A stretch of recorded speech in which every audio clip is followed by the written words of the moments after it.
बचपन के दिन भुला न देना।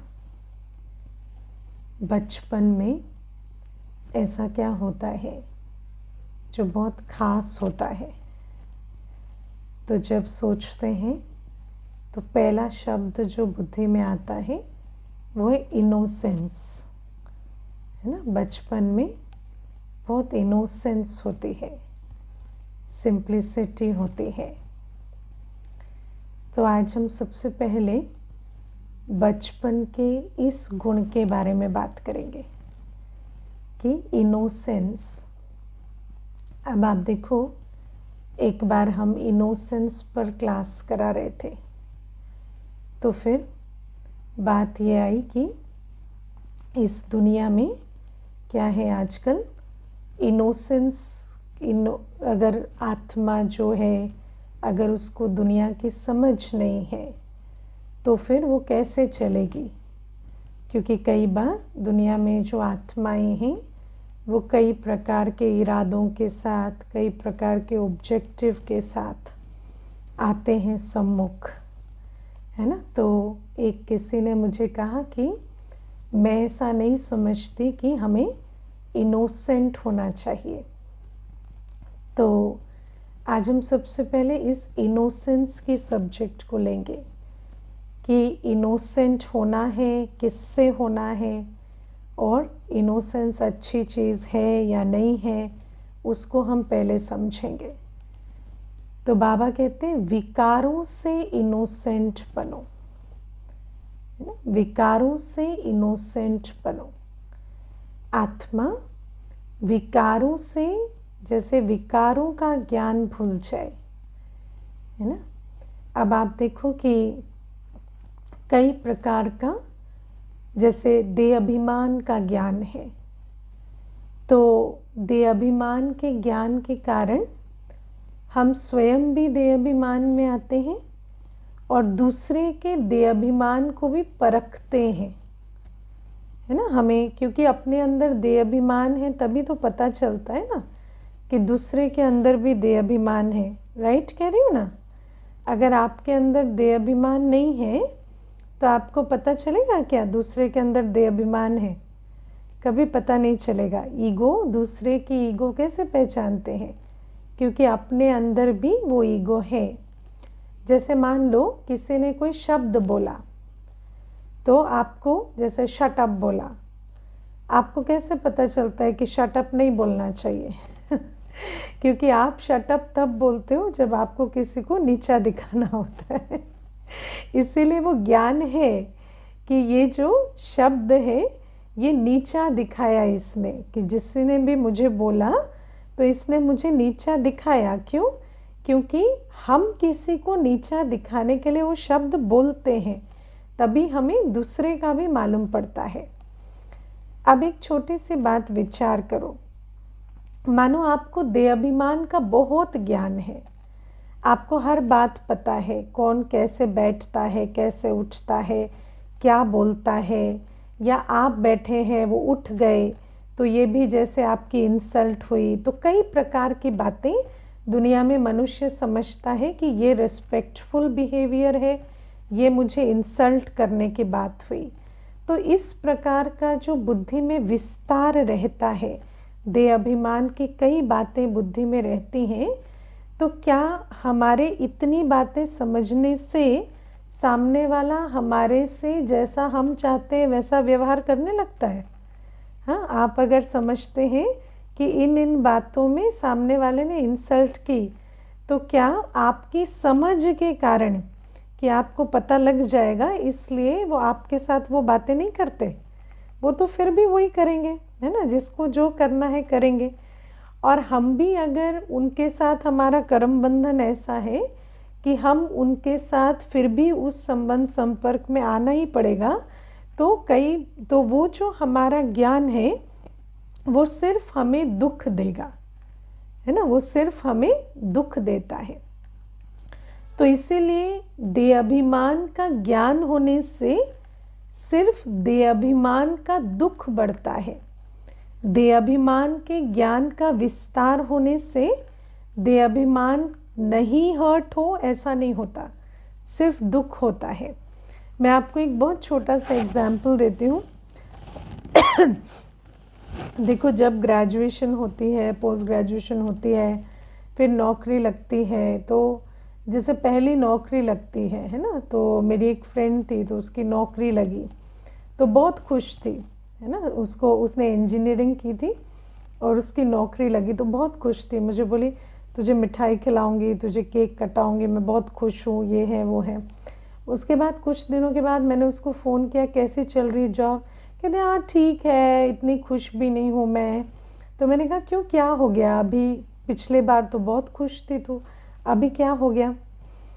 तो मुझे कहती है कि वो ना, जिस कंपनी में मेरी जॉब लगी है ना, वो अच्छी कंपनी नहीं है, उसका रैंक बहुत नीचे है।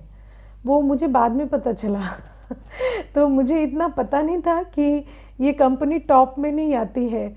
मुझे तो बस जॉब लगी तो मुझे अच्छा लगा, लेकिन बाद में मुझे पता चला, जैसे जैसे मैं सबको बताती चली गई, तो मुझे पता चला कि ये जो कंपनी है ये लो रैंक की कंपनी है। तो मैंने कहा चल ठीक है, लो रैंक की भी कंपनी है, बट फर्स्ट जॉब है तेरी, और पैकेज ठीक है तेरे हिसाब से। बोले हाँ, मेरे को तो खुशी हुई थी। फिर मैंने कहा वहाँ वर्किंग कंडीशन ठीक है, बॉस ठीक है? बोले सब ठीक है, पर वो ना, मुझे जब समझ में आ गया कि मेरी रैंक लो मेरी कंपनी की रैंकिंग लो है, तो अब मुझे वो खुशी नहीं हो रही है ना।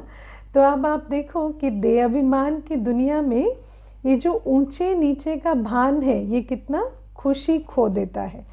तो बाबा हमें कहते हैं ये जो देह अभिमान का जितना ज्ञान होगा, ये छोटा, ये बड़ा, ये ऊंचा, ये नीचा, इस प्राप्ति की वैल्यू इतनी, उस प्राप्ति की वैल्यू उतनी, जितना आप इस विस्तार में जाएंगे उतना सिर्फ आपकी खुशी खोएगी और कुछ नहीं मिलेगा, है ना। फिर दूसरी बात, मोह का ज्ञान। जितना हम मोह में रहते हैं, हमें दूसरे का मोह भी उतना समझ में आता है ना। कौन हमसे कितना अटैच है वो कैसे समझ में आता है? जितना हम मोह में होते हैं उतना हमें समझ में आता है। कई बार भाई बहनें पूछते हैं कि हम तो मोह से छूट रहे हैं, लेकिन सामने वाले का मोह कैसे छुड़ाएं? तो हम उनको पूछते हैं आपको क्यों छुड़ाना है उनका मोह? तो कहते हैं कि नहीं, वो उनका मोह जब होता है ना तो हमें तकलीफ होती है। तो मैंने कहा आपको उनके मोह से नहीं, अपने मोह से तकलीफ है। क्योंकि जो चीज़ आपको दुख दे रही है वो आपका अटैचमेंट है, और जब आपके ही अंदर अटैचमेंट है तो आप दूसरे को कैसे छुड़ा देंगे उस अटैचमेंट से, है ना। जो चीज़, जिस बीमारी से खुद पीड़ित हैं, जिस इन्फेक्शन को खुद लेकर घूम रहे हैं, दूसरे को उस इन्फेक्शन से कैसे छुड़ाएंगे, है ना। तो बाबा हमें कहते हैं कि ये जो मोह का भी जितना ज्ञान है, जितना अनुभव है, जितना मोह के विकार की इंटेंसिटी है, उतना क्या है, दुखी रहते हैं, क्योंकि मोह से जितनी भी एक्सपेक्टेशन होती है वो पूरी नहीं होती।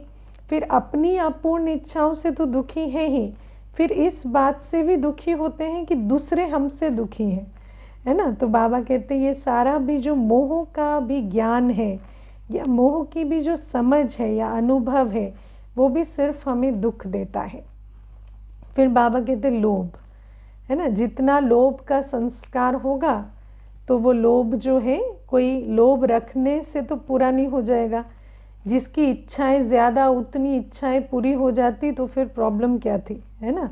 अगर इच्छाएं रखने से, लोभ रखने से लोभ पूरा हो जाता तो प्रॉब्लम क्या थी। लेकिन जिसको जितना लोभ, उसको उतना अप्राप्ति की भावना, है ना। और जितनी अप्राप्ति की भावना उतनी असंतुष्टता। अगर हमें लोभ का ज़्यादा ज्ञान नहीं है कि ये भी होना चाहिए, वो भी होना चाहिए, वो भी होना चाहिए, है ना। आपने स्कूल में वो बच्चे देखे हैं ना जो 60% आने से सेलिब्रेट कर रहे हैं, और वो भी देखे हैं जो 98 पे आंसू बहा रहे हैं। तो 98 पे आंसू क्यों बहा रहे हैं? क्योंकि वो जो 2% का लोभ है उसके कारण दुखी रह रहे हैं। उनकी जो टारगेट है वो बहुत ऊंचा है। तो बाबा कहते हैं कि ठीक है, देखो मनुष्य आत्मा लक्ष्य रखे, लक्ष्य में कोई बुराई नहीं, लेकिन लक्ष्य है उन्नति के लिए। हमें सदा प्राप्ति स्वरूप रहकर लक्ष्य के लिए कर्तव्य करना है। ऐसा नहीं कि अप्राप्ति की भावना से हम लक्ष्य की तरफ पहुंचे। जैसा बीज वैसा फल होता है। अप्राप्ति का बीज अप्राप्ति की सृष्टि बनाता है। अप्राप्ति का बीज अप्राप्ति की सृष्टि बनाता है। माना क्या? ऐसा नहीं कि अप्राप्ति का बीज होगा तो प्राप्ति नहीं होगी। हो सकता है प्राप्ति भी हो जाए, लेकिन ऐसा नहीं है कि आप वहाँ पहुँचकर फिर प्राप्ति स्वरूप हो जाएंगे, वो भी नहीं होगा। वहाँ पहुँचकर भी वैसे ही रहेंगे। तो इसीलिए बाबा कहते हैं कि बीज ऐसा हो कि मैं बाबा, इसीलिए बाबा कहते हैं ना, पाना था सो पा लिया, है ना। वो गीत अब हमारे दिल में बजना चाहिए कि मुझे बाबा मिला, बाबा से सर्व खजाने मिले। अब कुछ पाने के लिए और नहीं है, लेकिन बाबा ने जैसे लक्ष्य दिया है तो हमें कर्तव्य करना है और पहुंचना है। तो बाबा कहते लोभ का भी ज्ञान जो है वो हमें दुख देता है, ऐसे ही क्रोध का भी और काम विकार का भी। आजकल मनुष्य क्या है, काम विकार का भी कितना विस्तार आज रखते हैं। ये वाला इशारा ये मतलब रखता है, वो शब्द का ये अर्थ है, वो ऐसा तो ऐसा। मुझे याद है एक बड़ी दीदी एक बार इंटरव्यू दे रहे थे, तो उन्होंने एक शब्द यूज़ किया।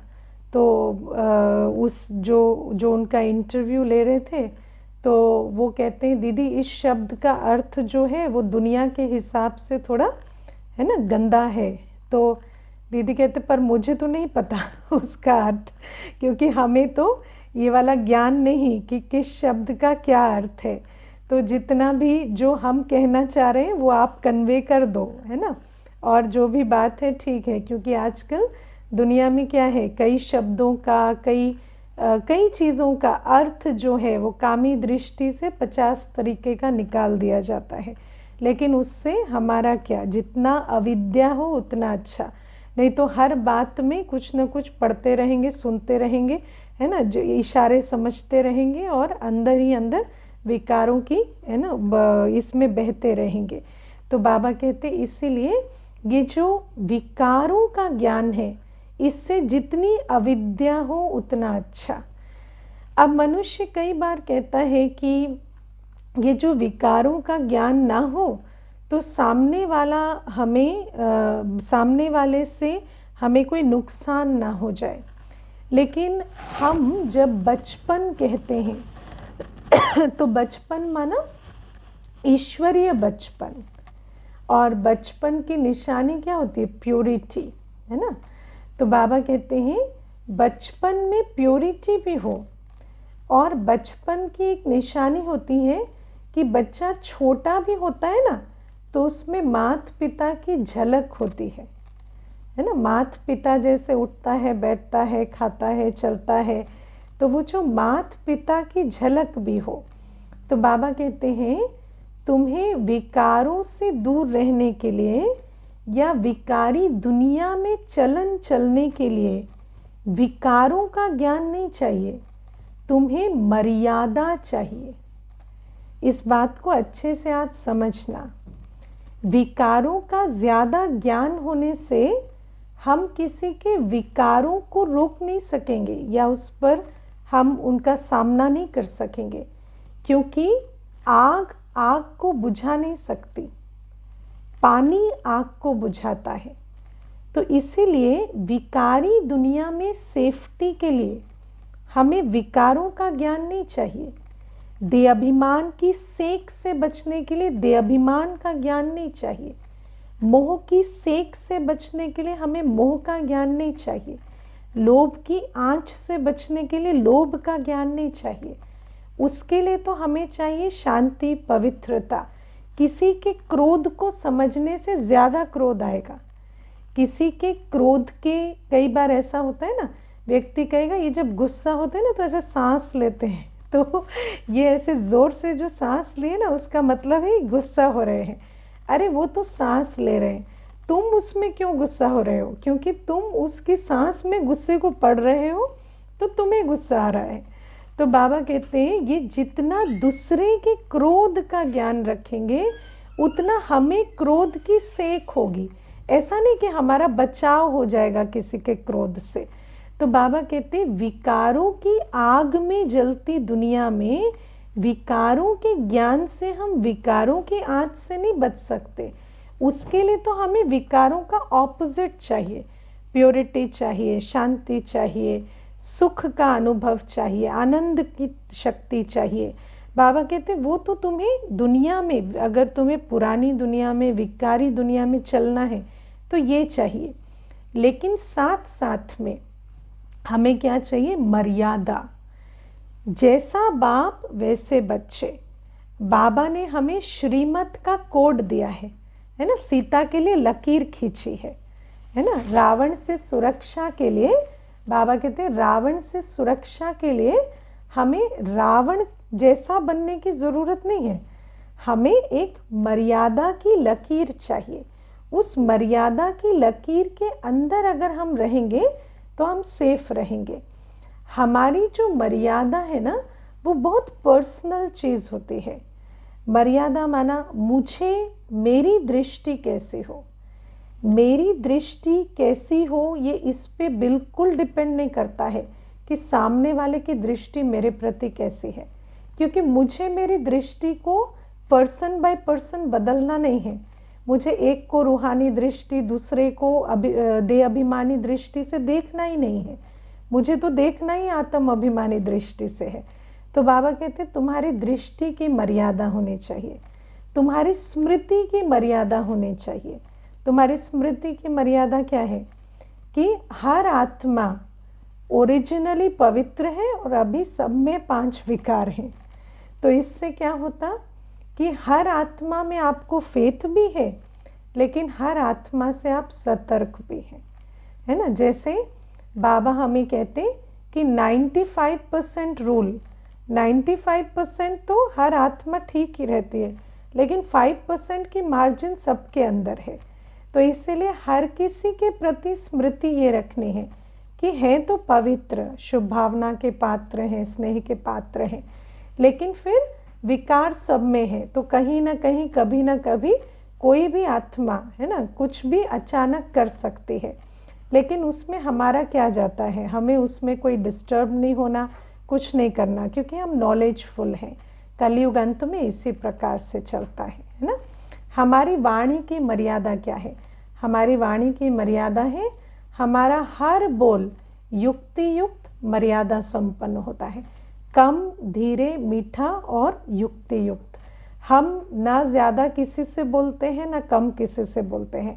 हमारे बोल श्रीमत प्रमाण जितने होने चाहिए उतने ही हो। हमारे उठने बैठने की मर्यादा है। बाबा ने हमें बताया है कि हम, है ना, आजकल तो क्या कहते हैं, हाँ 3 फीट की दूरी या 2 फीट की दूरी वैसे भी रखनी चाहिए, है ना। तो बाबा कहते हैं वैसे भी हर आत्मा से एक दूरी, है ना, 1 फीट की, 1.5 फीट की दूरी तो मेंटेन करनी है। और किसी के साथ आपका कोई वस्त्र कुछ टच ना हो, इतनी हमारी उठने बैठने की मर्यादा होनी चाहिए। भोजन हमें किसी के हाथ का स्वीकार करना ही नहीं है ना।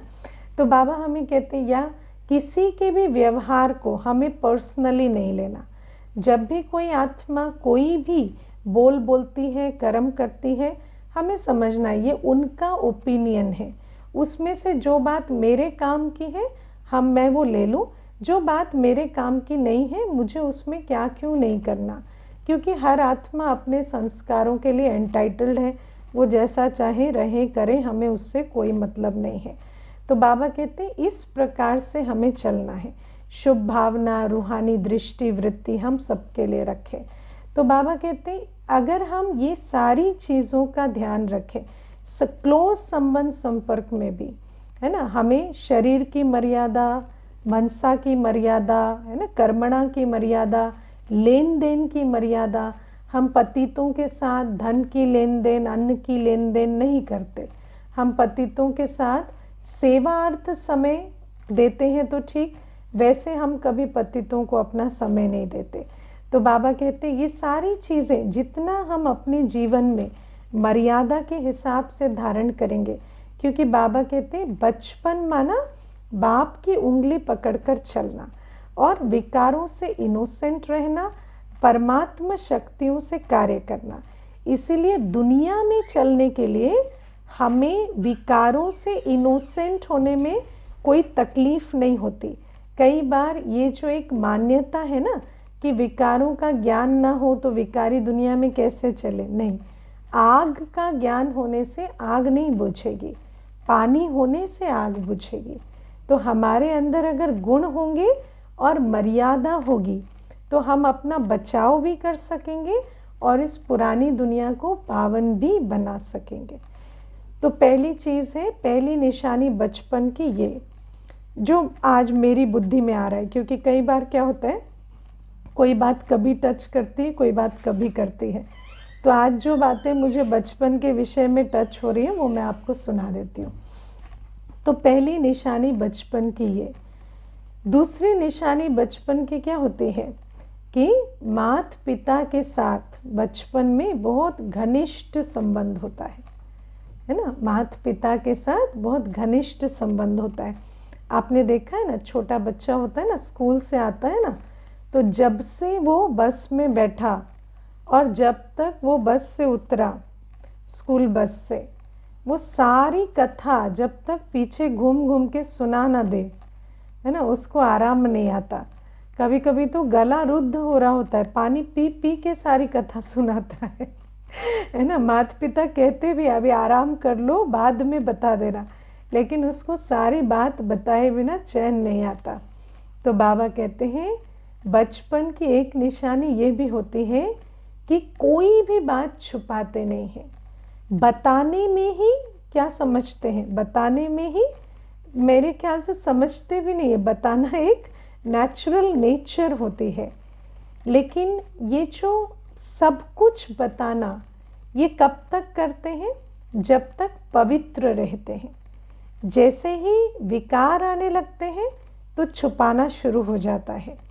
इसलिए बाबा हमें कहते हैं कि ईश्वरीय बचपन में, जैसे दुनिया में तो शरीर के रूप से बचपन में प्योरिटी होती है, लेकिन जैसे जैसे बड़े होते हैं तो इम्प्योरिटी आ जाती है।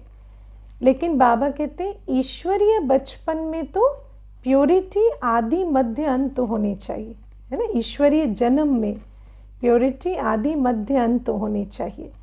तो बाबा कहते हैं इसीलिए इस पूरे ईश्वरीय जन्म में, क्योंकि हम पवित्र बच्चे हैं, हमें कोई भी बात बताने में बाबा को हिचक नहीं होनी चाहिए, और हम अपना सच्चा सच्चा पूरा समाचार रोज़ बाबा को दें, और बाबा उसका इंतज़ार करते हैं, है ना, कि हम बच्चे रोज़ अपना पूरा समाचार शुरू से लेकर दिन के अंत तक का बाबा को लिख कर दें। और बाबा कहते हैं मैं इसका इंतज़ार करता हूँ।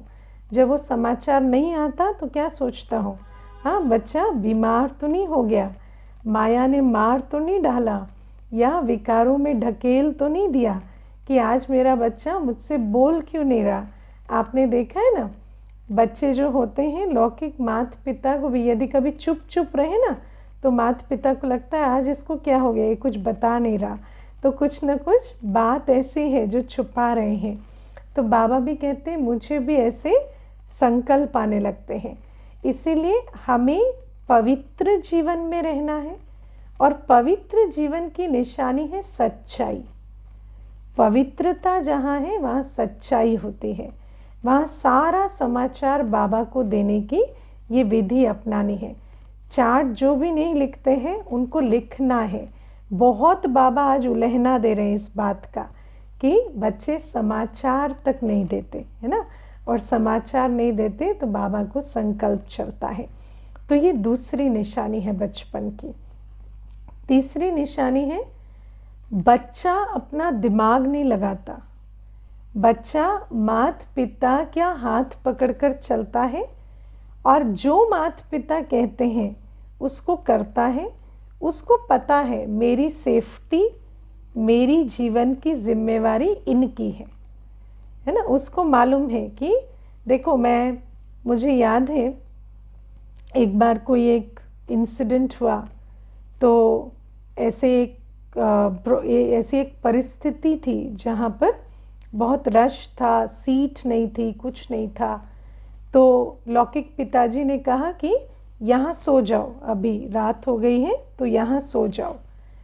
तो जहाँ कहा यहाँ सो जाओ, तो जैसे ही कहा तो आराम से मैं वहाँ सो गई।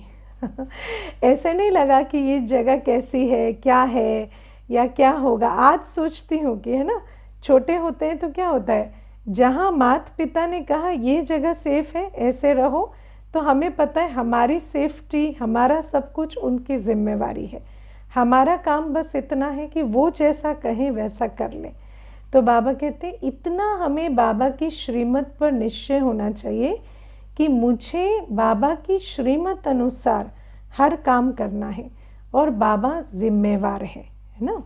तो बाबा कहते हैं ये एक तो बचपन की निशानियों में रहना है, इनोसेंट रहना है, समाचार देना है, और फिर तीसरी बात सदा श्रीमत पर चलना है। और बाबा कहते हैं बाबा को कभी नहीं भूलना है। किस बाबा को? खजाना देने वाले बाबा को, है ना, इतना सदा सुख देने वाले बाबा को, और रोज पढ़ाने वाले बाबा को। आपको कोई भी रोज पढ़ाता है ना, रोज पढ़ाता है? कोई ऐसा है जो रोज पढ़ाता हो? है ना, रोज पढ़ाने वाला कोई नहीं होता। और रोज भी पढ़ाते हैं ना तो वो बड़े टाइट डिसिप्लिन में पढ़ाते हैं। लेकिन यहाँ बाबा, आप सोचो, हमारा गिरना, उठना, उलझना, मूंझना सब कुछ देखते हैं, लेकिन उसके बाद भी निरंतर पढ़ाते चले जाते हैं। मुझे याद है एक बार जयंती दीदी जी अपना अनुभव सुना रहे थे कि उनको सिंधी सीखनी थी, है ना। तो यज्ञ में किसी भाई को कहा कि मुझे सिंधी आप सिखा दीजिए, क्योंकि यज्ञ में सिंधी बहुत यूज़ होती थी। तो टाइम लिया भाई से, लेकिन उस टाइम पर फिर कोई सेवा रह गई तो नहीं जा पाए। तो जब फिर, और उस समय तो कोई व्हाट्सएप नहीं है, कुछ नहीं है कि फटाफट लिख दिया ना कि आज हम नहीं आ पाएंगे इस टाइम पे। तो फिर बाद में उनको कहा आज सेवा में हम वहाँ उलझ गए तो नहीं आ पाए, तो कल का टाइम ले लिया। अब उस दिन भी सेवा में बिजी रह गए, नहीं जा पाए। तो ऐसे 1-2 दिन जब चले गए तो कहते इतनी लज्जा आई कि अभी जाकर फिर कहें, फिर ना जा पाए तो कैसा होगा, तो और गए ही नहीं, और वो यात्रा वहीं पे रुक गई। तो लेकिन आप सोचो, एक भाषा मनुष्य से सीखनी होती है तो वो भी सीखना मुश्किल होता है, लेकिन ज्ञान सागर से हम सीख के मनुष्य से देवता बन जाते हैं, उसमें कोई मुश्किल नहीं आती। क्यों? क्योंकि बाबा हमें रोज़ पढ़ाते हैं, हम जैसे भी पढ़ें, है ना। कभी हम पढ़ते हैं पूरे अटेंशन से सुनते हैं, कभी नहीं सुनते हैं, कभी योग में ढीले, कभी धारणा में ढीले, गिरते पड़ते लड़खड़ाते कैसे भी चलते हैं, लेकिन बाबा हम पर कभी अपना फेथ नहीं छोड़ते। तो ऐसे बाबा, ऐसे पढ़ाने वाले बाबा को हम भूल जाएं, या ऐसा खजाना देने वाले बाबा को भूल जाएं, या ऐसा सुख देने वाले बाबा को भूल जाएं, बाबा कहते इसको भी क्या कहेंगे, ये भी माया का वंडर ही है। एक बार मुझे याद है कि कहीं मैंने पढ़ा या सुना कि साकार बाबा के समय में किसी बच्चे ने बाबा को कहा कि बाबा मैं आपको भूल जाता हूँ। तो बाबा ने ऐसे उसका मुख जो है हाथ में लिया और उसको ऐसे ऐसे किया और बोला, बाप को भूल जाते हो, सुख देने वाले बाप को भूल जाते हो, वर्षा देने वाले बाप को भूल जाते हो, खजाना देने वाले बाप को भूल जाते हो, है ना। तो जैसे जैसे बाबा बोलते चले गए तो बच्चे को भी अनुभव हुआ कि मैं क्या कह रहा हूँ। तो बाबा भी कहते हैं कि तुम कहते हो दुख देने वालों की याद नहीं जाती, है ना, या पाई पैसे वाले के पीछे दिल लग जाती है, या दुनिया में जो कुछ भी नहीं देते उनके पीछे भी दिल लग जाती है, और तुम बाबा को भूल जाते हो। तो अपने आप को सुनो कि क्या कह रहे हो। तो बाबा ये भी आज हमें कहते हैं कि बाबा को कभी नहीं भूलना है। फिर बाबा हमें आज एक बहुत अच्छी 2 टाइटल बताते हैं। बाबा कहते हैं एक तो जादूगर बाबा है, और दूसरा सबसे बड़ा सोशल वर्कर भी बाबा है। तो सबसे पहले हम लेंगे सोशल वर्कर। अब आप देखो सोसाइटी है ना, दुनिया में समाज सबसे बड़ी चीज़ है आज, या पूरा विश्व ही जो है वो एक समाज है। तो बाबा कहते ये जो मनुष्य आत्माओं का समूह है, जो सोसाइटी है, इस सोसाइटी में हर एक, आप देखो चाहे इंटरनेशनल गवर्नमेंट हो, चाहे लोकल गवर्नमेंट हो, नेशनल गवर्नमेंट हो, ऑर्गेनाइजेशंस हो, हर एक व्यक्ति जो इस सोसाइटी के उत्थान के लिए काम करते हैं, वो क्या चाहते हैं कि दुनिया में सुख शांति हो, है ना। लेकिन दुनिया में सुख शांति नहीं आती। क्यों नहीं आती? क्योंकि पवित्रता सुख शांति की जननी है, और कोई भी सोसाइटी का उत्थान बिना प्योरिटी के नहीं हो सकता। बिना प्योरिटी के कोई भी सोसाइटी का उत्थान नहीं हो सकता। इसीलिए बाबा कहते हैं अगर सोशल वर्क होना है, अगर समाज का उत्थान होना है, तो सबसे पहले प्योरिटी चाहिए, है ना। मुझे कभी किसी ने एक बहुत बड़ी बात कही, कहते आज दुनिया में या तो फियर चलता है या फेवर चलता है ना। कहते हैं कि कोई भी काम कराना हो ना, तो काम तो होता है, लेकिन फियर चलता है या फेवर चलता है। तो फियर को वहाँ पे लाना पड़ता है या फेवर को लाना पड़ता है। तो मैंने कहा और अगर फियर और फेवर दोनों के बिना काम करना हो, तो कहते ये तो नेसेसरी इविल है ना, ये ज़रूरी हो गया है। क्योंकि अगर बिना फियर के भी चले तो दुनिया में मनुष्य ऐसे हैं जो काबू नहीं आएंगे। तो हर अथॉरिटी को फियर भी थोड़ा चलाना पड़ता है। तो आप देखो दुनिया में नेसेसरी इविल के नाम से कितनी सारी चीज़ें इंट्रोड्यूस की जाती हैं। तो इसीलिए हम एक विकार को हटाने के लिए, एक प्रॉब्लम को सॉल्व करने के लिए दूसरी प्रॉब्लम क्रिएट कर देते हैं। तो बाबा हमें कहते हैं इसीलिए ये जो समाज का, पूरी विश्व का यदि कल्याण होना है, तो सबसे पहले पवित्रता की शक्ति चाहिए। नहीं तो आप एक प्रॉब्लम को दूर करने जाएंगे और उसके लिए आपको दूसरे विकार का सहारा लेना पड़ेगा, है ना। अगर आज मनुष्य क्या करता है, क्राइम को हटाना चाहता है तो डर को इंट्रोड्यूस करता है। वो समझता है डरने से क्राइम ख़त्म हो जाएगा, लेकिन डरने से क्राइम ख़त्म नहीं होता। डरने से क्राइम छुप कर होता है, लेकिन क्राइम ख़त्म नहीं होता। तो बाबा कहते हैं इसीलिए जब तक पवित्रता नहीं है, जब तक बुद्धि का ताला एक एक आत्मा का नहीं खुलता, जब तक आत्मा स्वयं बुद्धि बल से कर्मों के प्रति अपने निर्णय नहीं लेती, तब तक इस समाज में कोई भी बेहतरी नहीं आ सकती। तो इसीलिए बाबा कहते प्योरिटी की स्थापना मैं करता हूँ। और बाबा कहते मैं सबसे बड़ा जादूगर भी हूँ, क्योंकि दुनिया में तो आज बहुत जादूगरी होती है ना। आजकल तो विज्ञान का जादू भी हम इतना देखते हैं। मैं आपको एक इसमें अपना एक रोचक अनुभव सुनाती हूँ। एक बार एक माता आई, तो मैंने उसको बताया कि शिव बाबा धरा पर आए हैं, ब्रह्मातन में बैठे हैं, मुरली सुना रहे हैं, वो मुरली हम सुनते हैं। तो फिर मुझे कहती है कि मैं कैसे मान लूँ भगवान आया है। तो मैंने कहा मैं तो आपको बता रही हूँ, बाकी आप बताओ कैसे मानोगे, क्या क्राइटेरिया है आपका। तो मुझे कहती कि अच्छा कोई जादू हो जाए ना तो मैं मानूंगी कि भगवान आया है। तो मैंने कहा किस टाइप का जादू, वो बताओ। तो मुझे कहती है एक विंड चाइम लगा हुआ था डोर पे ना, तो मुझे कहती है ये विंड चाइम अगर गिरते गिरते ऐसे हवा में रुक जाए ना, तो मैं मान लूँगी कि भगवान धरा पर आया है, जादू मुझे देखने से विश्वास होगा। तो मैंने कहा आपने शायद दुनिया नहीं देखी है। अगर आज आप जापान में जाएंगे ना, तो 7D पार्क्स हैं जहाँ पर कुछ भी नहीं है, लेकिन आप जैसे कोई डायनासोर है नहीं, पर आपको स्मेल, टच, देखना, सुनना सब कुछ टेक्नोलॉजी से करा देते हैं। जो चीज़ एग्जिस्ट नहीं करती वो आपकी पांचों इंद्रियां अनुभव करती हैं। ये आज विज्ञान का कमाल है। तो विज्ञान तो वहाँ तक चला गया, आप कहाँ विंड चाइम के पीछे पड़े हैं ना। आजकल होलोग्राम्स बनते हैं, जो मनुष्य नहीं है कमरे में उसकी अनुभूति आपको करा देते हैं। तो मैंने कहा भगवान तो विज्ञान के आगे जाएगा कि जो काम विज्ञान कर रहा है वो भी भगवान आकर करेगा। तो वो वाला जादू तो आज विज्ञान भी करता है, मनुष्य भी करता है, रिद्धि सिद्धि वाले भी करते हैं। लेकिन बाबा कहते हैं सच्चा जादू तो ये है कि पतित आत्मा को पावन बना दे।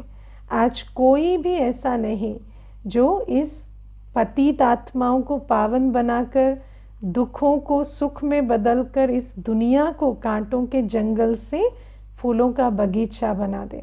बाबा कहते ये है रियल जादू जो मैं तुम्हें दिखाता हूँ।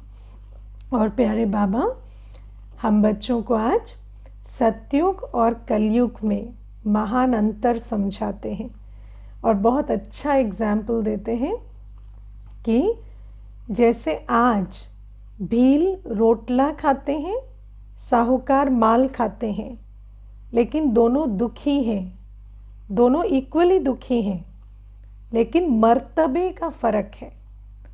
रोटला खाने वाले और माल खाने वाले में मर्तबे का फ़र्क है, दुख में फ़र्क नहीं है। ऐसे बाबा कहते सतयुग में सुख में फ़र्क नहीं होगा, सुखी तो दोनों होंगे, राजा भी, प्रजा भी, साहूकार भी, दास दासी भी, सब सुखी होंगे, लेकिन मर्तबे का तो वहाँ भी फ़र्क होगा। क्या सब एक जैसे महलों में रहेंगे? नहीं, है ना। क्या सब एक जैसा भोजन खाएंगे? सब 56 भोग खाएंगे क्या? नहीं, सब 56 भोग नहीं खाएंगे। तो बाबा कहते हैं मर्तबे का फ़र्क होगा। आज भी जब मनुष्य मेहनत करता है लौकिक जीवन में, पढ़ता है, लिखता है, परिश्रम करता है, नौकरी के लिए दर दर धक्के खाता है, तो उसमें क्या सुख की बात है? नहीं। नौकरी मिलने से भी दुखी रहते हैं, नहीं मिलने से भी दुखी रहते हैं, लेकिन मर्तबे का फ़र्क है। आज मनुष्य मर्तबे के लिए इतनी मेहनत करता है ना। चेयर पे बैठ के दुखी हो, सोफ़ा में लेट कर दुखी हो, चटाई में सोकर दुखी ना हो उसके लिए मेहनत करता है। दुख में तो ऑप्शन नहीं है। तो बाबा कहते हैं ऐसे ही अब सुख में तो तुम चले जाओगे, बाबा के बने हो ना, लेकिन मर्तबे के लिए मेहनत करो। ऐसा नहीं सोचो कि कल क्या फ़र्क पड़ता है, हम राजा बनेंगे, प्रजा बनेंगे। आज फ़र्क पड़ता है तो कल क्यों नहीं पड़ेगा? पड़ेगा। वो भी सतयुग भी ऐसा ही सत्य है जैसा कलयुग अंत है, लेकिन बाबा कहते कल पता चलेगा कि हम प्रजा हैं, वो राजा हैं, लेकिन सुख का अंतर नहीं है, दोनों खुश हैं, लेकिन पता तो चलेगा ना। तो बाबा कहते जब आज ऑप्शन है तो क्यों नहीं राजा बनना है, क्यों नहीं पूरी मेहनत करनी है। आज बाबा ने कहा ना 16,108 की माला तो बहुत लंबी है। बूढ़ा बाबा भी पुरुषार्थ करके बन जाता है, मम्मा भी बन जाती है, तो तुम क्यों नहीं पुरुषार्थ कर सकते? क्या प्रॉब्लम है? तो बाबा कहते थोड़ा पुरुषार्थ करना है, अपना पद ऊंचा निश्चित करना है। ओके, ओम शांति।